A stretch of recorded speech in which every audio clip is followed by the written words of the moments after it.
हाँ जी बच्चे, हमने ना लास्ट जो टॉपिक स्टार्ट किया था ना, उसमें हमने किया था due to straight wire, thick wire, solid wire कि कितना मैग्नेटिक फील्ड होता है एम्पेयर लॉ की हेल्प से। आज हम बड़ा इंपॉर्टेंट टॉपिक स्टार्ट कर रहे हैं, that is solenoid. Very very important, इसका बहुत यूज़ है।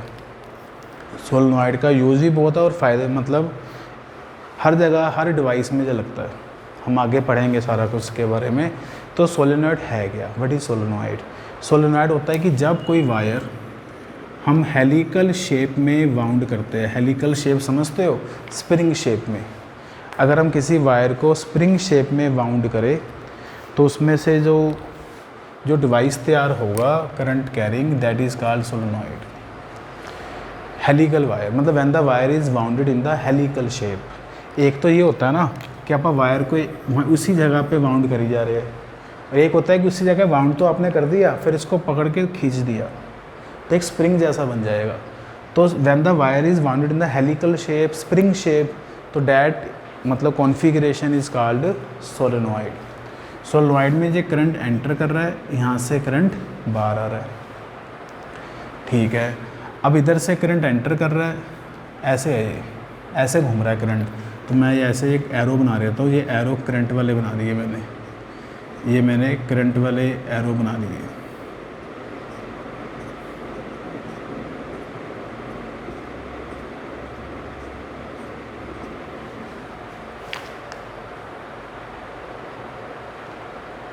ठीक है।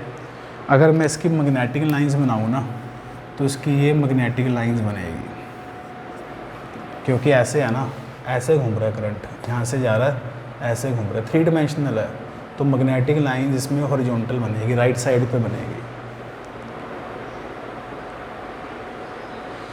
तो करंट कैरिंग सोलेनॉइड जो है, तुम वैसे भी देख लो, वैसे भी देखो, इसमें मैग्नेटिक राइट साइड पे जो बनेगा, inside this magnetic lines are parallel. तो ये अगर ये मैग्नेटिक लाइंस पैरेलल है ना, तो इनसाइड द सोलेनॉइड जो मैग्नेटिक फील्ड होता है वो यूनिफॉर्म होगा, uniform. Inside the solenoid magnetic field is uniform. लेकिन आप चेक करो, नियर द एंड जो लाइंस है ना, वो पैरेलल नहीं है। नियर द एंड जो लाइंस है वो क्या है, नॉन पैरेलल है।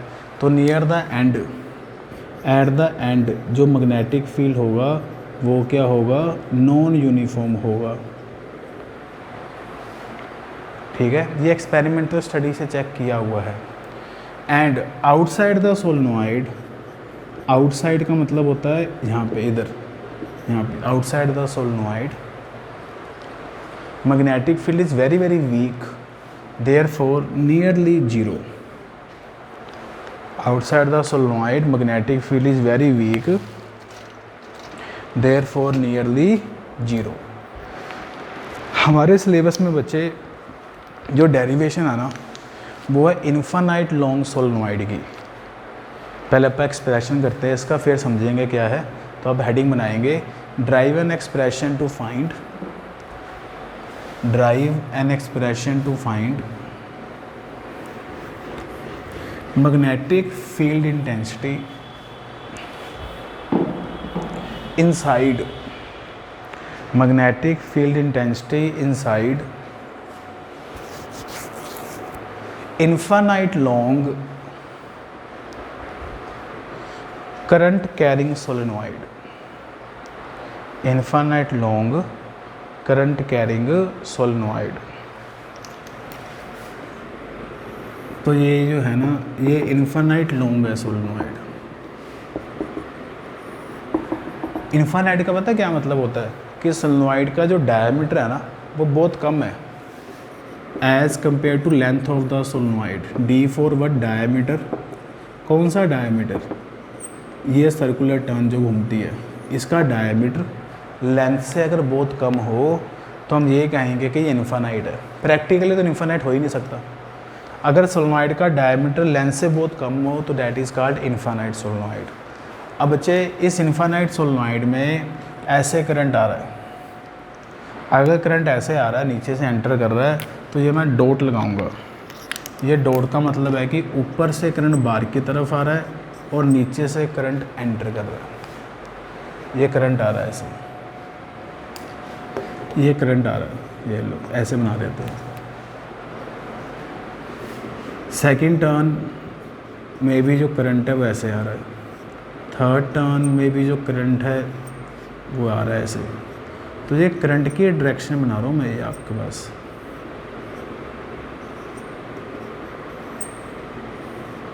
ये करंट है, ठीक है। अब अगर ऐसे ये डॉट बाहर आ रहा है, यहाँ से करंट इधर से एंटर कर रहा है, बिल्कुल ठीक है। अब अगर अपन मैग्नेटिक फील्ड ड्रा करें तो कहाँ बनेगा वो, ऐसे आ रहा है ना, तो थंब जा रहा है राइट साइड पे। तो इसके अंदर जो मैग्नेटिक लाइंस मुझे बनानी है ना, वो राइट साइड पे बनानी है और ना पैरेलल बनानी है। क्यों? क्योंकि आपको मैंने बताया है कि यूनिफॉर्म मैग्नेटिक फील्ड बनता है इनसाइड, ठीक है। ये ऐसे कर्व लाइन है। इस डायग्राम को मैं दोबारा एक बार फिर बना रहा हूँ थोड़ा सा सिंपल वे में, ताकि हमें कोई कन्फ्यूजन ना हो। सेम डायग्राम है, मैं इसको दोबारा एक्सप्लोर कर रहा हूँ। ये बनाया, डॉट का मतलब है करंट बाहर की तरफ है, क्रॉस का मतलब है करंट अंदर एंटर कर रहा है। ऐसे मैंने डॉट क्रॉस बना लिए।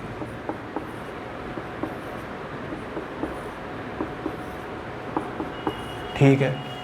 मैग्नेटिक लाइंस कहाँ पे है? राइट साइड पे। तो ये मैग्नेटिक लाइंस मैंने राइट साइड पे बना दी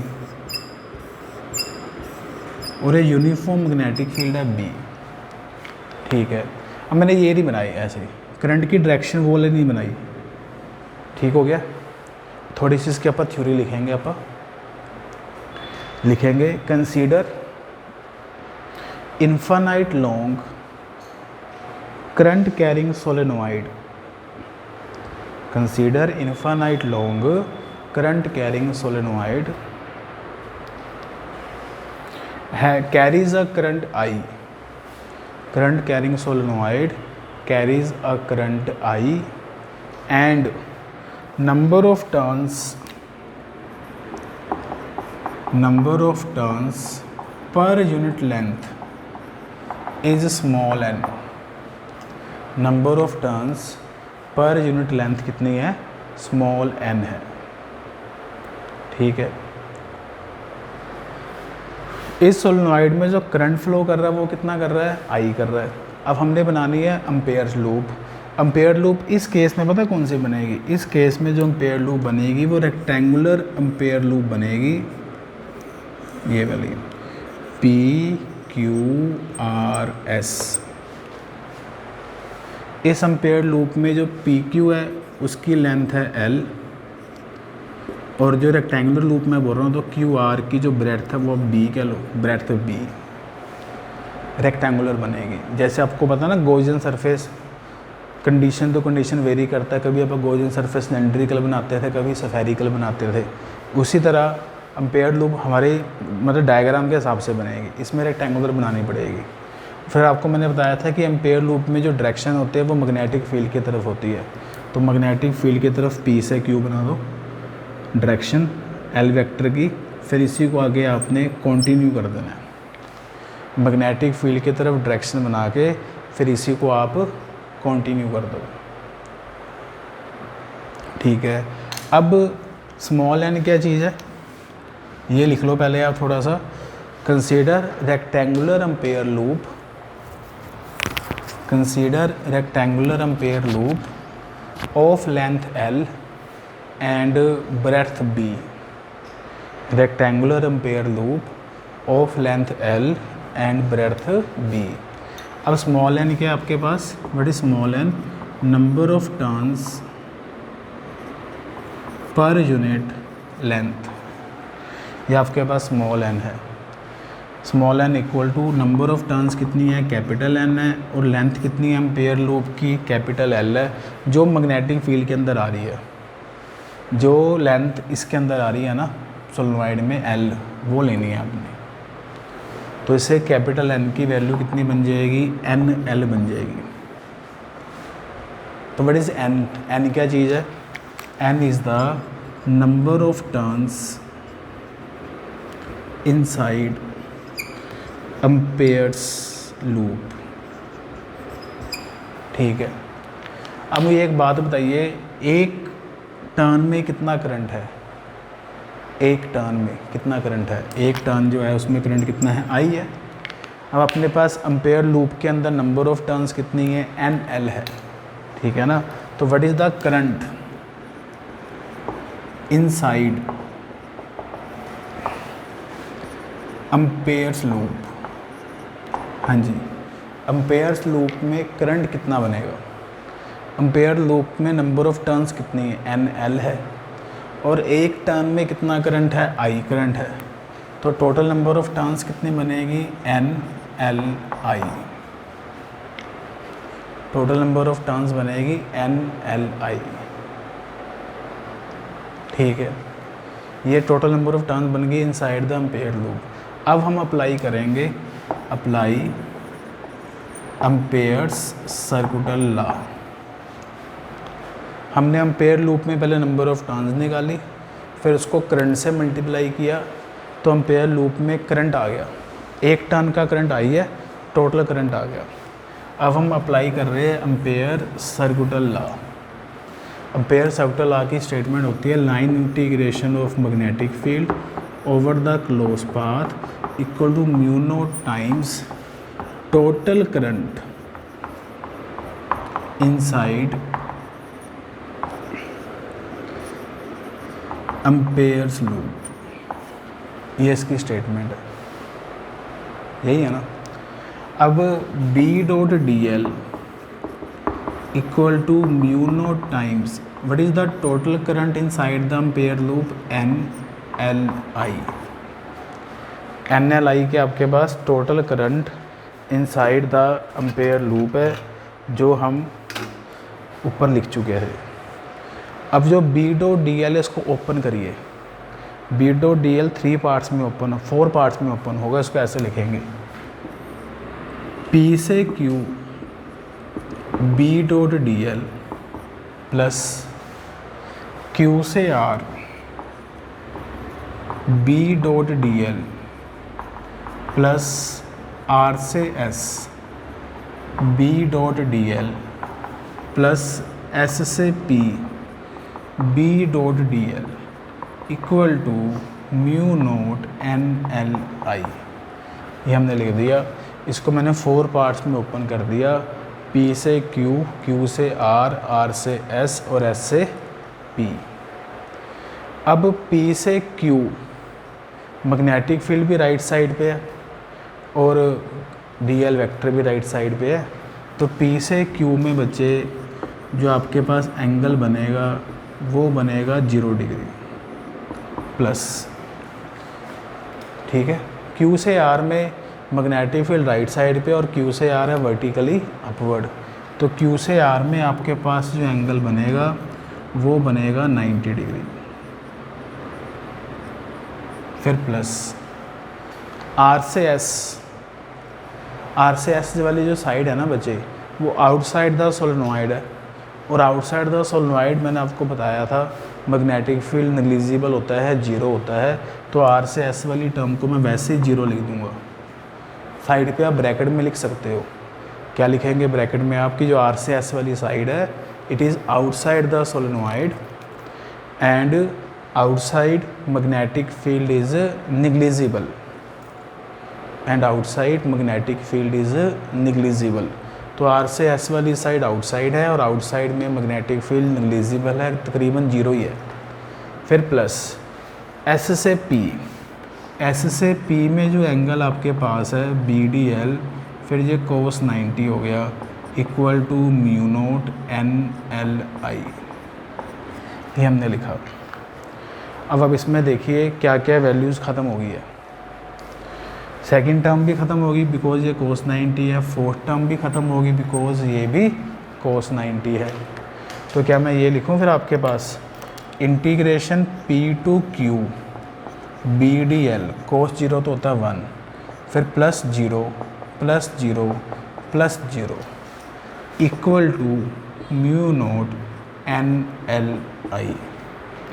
अब B कांस्टेंट है inside the solenoid, magnetic field uniform है, तो B मैंने इंटीग्रेशन से बाहर निकाल दिया, ये P से Q dl equal to mu naught NLI हो गया। तो B बार आ गया, dl की integration L equal to mu naught NLI, है ना जी। दोनों तरफ क्या कैंसिल हो गया, लेंथ L से लेंथ L कैंसिल हो गई है, तो आपके पास जो मैग्नेटिक फील्ड B बना वो mu naught small n I बना। तो inside the solenoid magnetic field is mu naught small n into I। What is small n? Number of turns per unit length. तो मैं स्मॉल n की value को capital N/L भी लिख सकता हूँ, वो तो न्यूमेरिकल की नीड के हिसाब से होगा। तो this is the magnetic field inside the infinite long solenoid. और ये जो मैग्नेटिक फील्ड है ये यूनिफॉर्म होता है ना जी। तो अगर मैं इसका ग्राफ बनाता हूँ तो मैं देखते हैं ग्राफ क्या बनेगा इसका।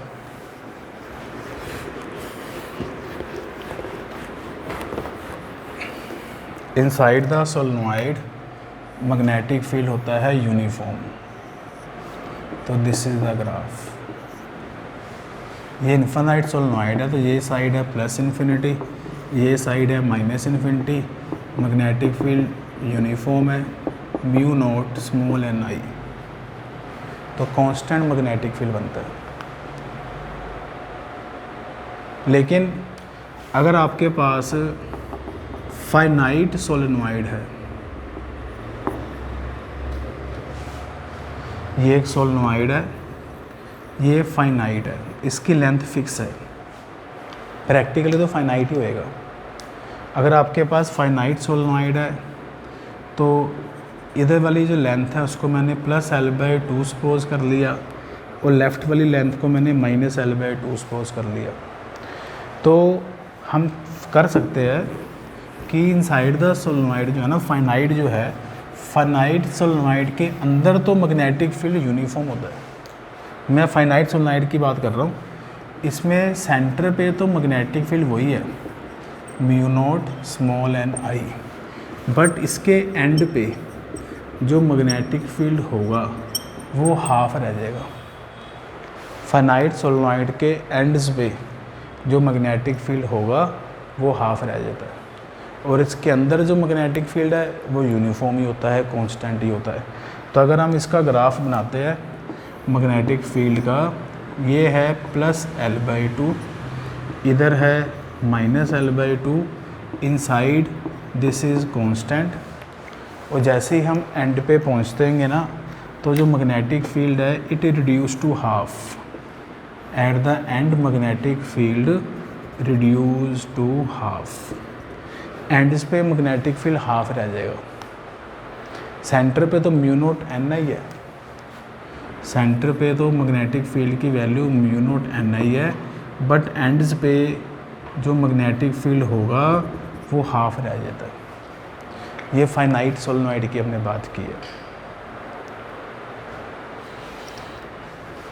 हाँ जी, ठीक है। चलिए इसका अब पढ़ते हैं कि सोलेनोइड का यूज़ क्या है। सोलेनोइड हम कह रहे हैं इतना ज़्यादा इम्पोर्टेंट है, इसका फ़ायदा क्या है। तो सबसे इम्पोर्टेंट इसका बेनिफिट ये है कि अगर हमें किसी जगह पे यूनिफॉर्म मैग्नेटिक फील्ड चाहिए, तो यूनिफॉर्म मैग्नेटिक फील्ड ना तो स्ट्रेट वायर प्रोड्यूस करती, क्योंकि उसके फॉर्मूले में भी R आता है, ना सर्कुलर वायर प्रोड्यूस करती है। यूनिफॉर्म मैग्नेटिक फील्ड सिर्फ कौन प्रोड्यूस करता है, करंट कैरिंग सोलेनोइड। तो whenever we require the uniform magnetic field we prefer solenoid। whenever we require uniform magnetic field we prefer solenoid। जब भी हमें यूनिफॉर्म मैग्नेटिक फील्ड की ज़रूरत पड़ेगी तो हमने सोलेनोइड को ही याद करना है कि सोलेनोइड यूज़ करो।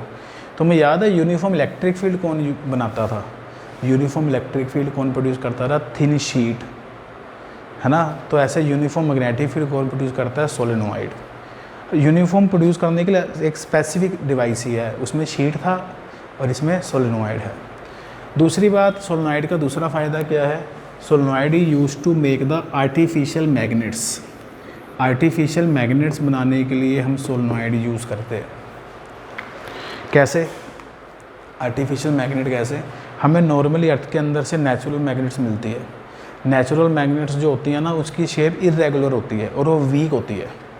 तो हम ना आर्टिफिशियल मैग्नेट बनाते हैं खुद ही। जितनी मैग्नेट्स लगती है डिवाइसेस में, सब आर्टिफिशियल है। तो आर्टिफिशियल मैग्नेट आपने कैसे बनानी है? जस्ट आपने उसको सोलेनॉइड के अंदर रख देना बस, और करंट पास करा देना। तो थोड़ी देर के बाद जो भी आप रखेंगे मटेरियल, फेरोमैग्नेटिक मटेरियल आप रखते हैं, आयरन, कोबाल्ट, निकल या स्टील, मैग्नेटाइज करने के लिए। तो जब भी हम किसी भी डिवाइस, किसी भी मतलब सब्सटेंस को सोलेनॉइड के अंदर रखेंगे और करंट पास करवाएंगे, तो after some time it get magnetise. तो it is use to make the artificial magnets. और आज की टाइम में हम हर जगह आर्टिफिशियल मैग्नेट्स ही यूज़ करते हैं। ये सारा कुछ हम मैग्नेटिक प्रॉपर्टीज़ में पढ़ेंगे। आर्टिफिशियल भी दो तरह की होती है, permanent magnet and temporary magnet, सब कुछ पढ़ेंगे। अभी जस्ट एक मैंने आपको रिव्यू दिया है, ठीक है। तो इसका ये मेन काम यही है, क्योंकि जितने इलेक्ट्रॉनिक डिवाइसेस है सब में हम मैग्नेट्स लगाते हैं। तो मैग्नेट कहाँ से बनी? सोलेनॉइड के अंदर रखे फिर बनी है। चलिए नेक्स्ट हम इसका एक न्यूमेरिकल कर लेते हैं, लिखेंगे इन a solenoid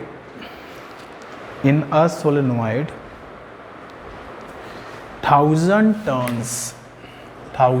turns are wounded. 1000 turns are wounded in length 20 centimeter. 1000 turns are wounded in length 20 centimeter, and this solenoid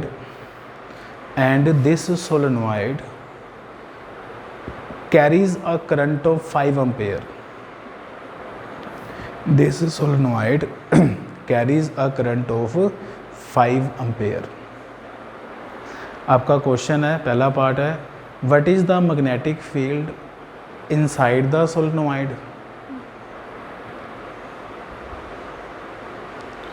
second part है, near the end of the solenoid. Third part है, outside the solenoid. Third part है outside the solenoid. हाँ जी, कोई मुश्किल नहीं है, मैं डायग्राम तो बना ही नहीं रहा। इनसाइड सोलेनॉइड अगर आपने बताना है तो आपको पता है फॉर्मूला होता है mu naught small n I. Small n को आप लिखते हैं capital N L, n by L. बस म्यू नॉट की वैल्यू कितनी है? 4 pi 10⁻⁻⁷। Total number of turns कितनी है? 1000। करंट कितना फ्लो कर रहा है सोलेनॉइड में? करंट देखिए कितना दिया है मैंने, 5 एम्पेयर। 5 एम्पेयर है, और लेंथ कितनी है? 20 सेंटीमीटर, 0.2। तो this is the magnetic field inside this solenoid. Solve कर लेते हैं आप, ये कटिंग करके यहाँ पे 2 आ गया। 2 × 5 50, 50 पाई × 10⁻³ टेस्ला। तो this is the magnetic field inside the solenoid, 50 pi 10⁻³ second case है, हमने near the end magnetic field बताना है। तो आपको बताया मैंने, near the end magnetic field होता है half mu naught N I. तो half, what is mu naught N I? 50 pi × 10⁻³ तो इट इज़ 25 पाई 10⁻³ टेस्ला। तो this is the magnetic field near the end आ गया। ठीक है, मुश्किल है ही नहीं क्वेश्चन। थर्ड पार्ट क्या है? आउटसाइड। आउटसाइड तो बच्चे जो मैग्नेटिक फील्ड होता है ना, वो जीरो ही होता है, नियरली जीरो लिखता करो। Outside magnetic field is nearly zero. तो दिस इज अबाउट सोलेनॉइड। अब इस चैप्टर का अपना लास्ट टॉपिक है ट्रोवाइड, वो आप कर रहे हैं व्हाट इज ट्रोवाइड। फिर अपना ये चैप्टर आज ख़त्म हो जाएगा 3A, ठीक है। उसके बाद फिर हम 3B नेक्स्ट चैप्टर स्टार्ट करेंगे। ट्रोवाइड कुछ नहीं है, toroid is a circular solenoid. What is toroid? It is a circular solenoid, मतलब ये एक सर्कल के ऊपर हमने ऐसे वायर को वाउंड किया हुआ है बस। सर्कुलर सोलेनोइड या एंडलेस सोलेनोइड, सर्कुलर सोलेनोइड या एंडलेस सोलेनोइड को हम टोरॉइड कहते हैं। जो हमने अभी पढ़ा है वो था स्ट्रेट सोलेनोइड, ये कौन सा है? Circular solenoid. अब मुझे इसके अंदर मैग्नेटिक फील्ड पता लगाना है कितना होगा, ठीक है। डेरिवेशन है कि find magnetic field inside the toroid. तो मैं ये डायग्राम दोबारा बना रहा हूँ, ये सर्कल है। अब बच्चे जो करंट है ना, ध्यान से देखना, करंट यहाँ से ऐसे एंटर कर रहा है, मतलब इनर सर्कल से करंट एंटर कर रहा है। देख लो डायग्राम में, देखो यहाँ से एंटर कर रहा है। अगर करंट इनर सर्कल से एंटर कर रहा है तो यहाँ पे मैं लगाऊंगा क्रॉस, इधर डॉट, इधर क्रॉस, ये डॉट, क्रॉस, ये डॉट। ये करंट की डायरेक्शन बना रहा हूँ मैं, क्रॉस डॉट। जैसे सोलेनोइड में अपन ने बनाया था ना, वैसे ही है।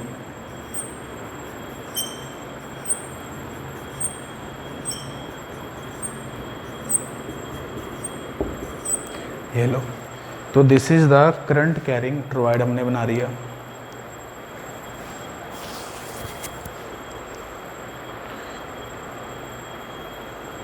हाँ जी, थोड़ी थ्योरी लिखेंगे इसकी। Consider toroid, consider toroid of inner radius R1 and outer radius R2। inner radius R1 and outer radius R2. It carries a current I. It carries a current I and number of turns per unit length small n. Number of turns per unit length कितनी है? Small n है, ठीक है। अब आपने इसके कारण देखना, ये करंट ऐसे एंटर कर रहा है, इधर से बाहर आ रहा है, तो जो थंब है वो ऊपर जा रहा है, तो हर एक टर्न के कारण थंब ऐसे जाता रहेगा, ऐसे जाता रहेगा, तो ये घूम जाएगा सर्कल में।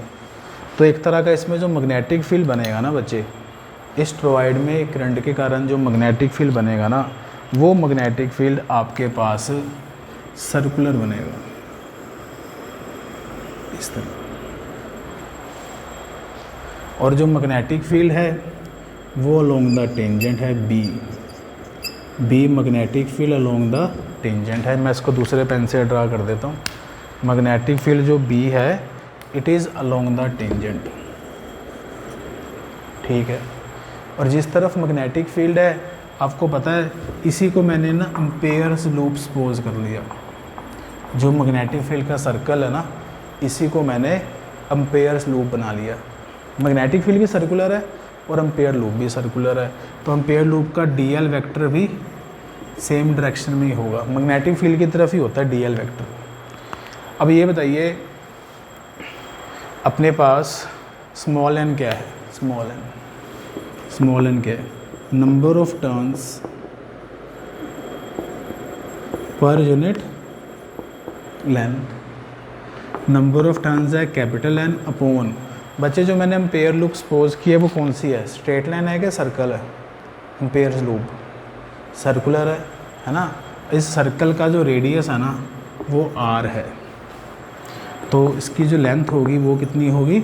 2πr होगी, ठीक है। तो अपने पास कैपिटल N की वैल्यू कितनी आ गई? Small n into 2πr। What is capital N?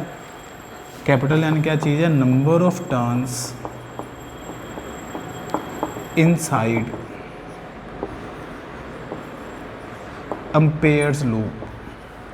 What is capital N? Number of turns inside the ampere loop. So what is the current inside the ampere loop? Total current inside amperes loop equal to capital N, और एक term में current कितना है? I, और capital N की value कितनी है? Small n into 2πr, और एक टर्न में करंट कितना है? I। तो this is the total current inside the Ampere's loop this. अब आप क्या अप्लाई करेंगे? Apply Ampere's circuital law, line integration of magnetic field B dot dl equal to mu naught times total current inside